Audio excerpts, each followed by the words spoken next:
сіздерге домбыра әнін үйрететін боламын. Бірінші бөлімі міне. Бірінші міне 5-ші пернені басамыз. 1, 2, 3, 4, 5. Міне. Бұлай қағамыз міне. Төмен, сосын төмен жоғары. Осылай 3 рет жасаймыз. Міне. Төмен, төмен жоғары.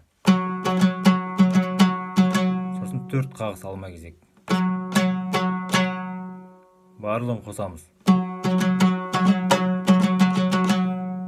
Енді біріктіреміз. Дәл осылай қайталап әрі қарай. Әрі қарай 5-ші пернені ұстап тұрамыз. Осы 5-ші перне төмен қағыс. Сосын мына 5 пен астынан 3-ші перне. Төмен жоғары. Екеуі қосылады. Там, та, та. Тағы да сондай. Сосын 5 пен 5-ші перне төмен, төмен жоғары. Сонда бұлай от қосылғанда. Әрі қарай. Әрі қарай 5 пен 3-ші перне төмен.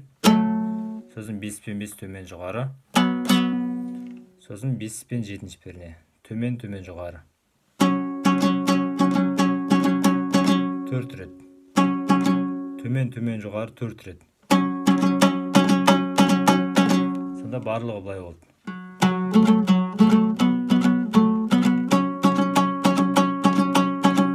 Басынан бастап бір тарта міне.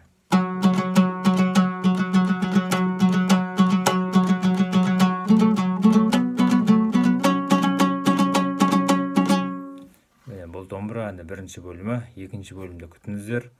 Ал осы домбыраны сандар арқылы үйреніп алыңыздар. Өте үйренуге оңай әдіс, ыңғайлы.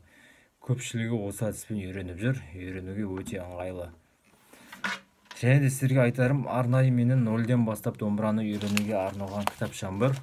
Бұл кітапшада 0-ден бастап домбыраны қалай үйрену керек барлығы жазылған. Өте түсінікті, ыңғайлы. 7 хитам бар. Ішінде осы кітапшаны алып үйрене аласыздар домбыраны. Жалпы әндерді емес, жаңағы үйрену әдісін ең бастысы түсініп аласыздар.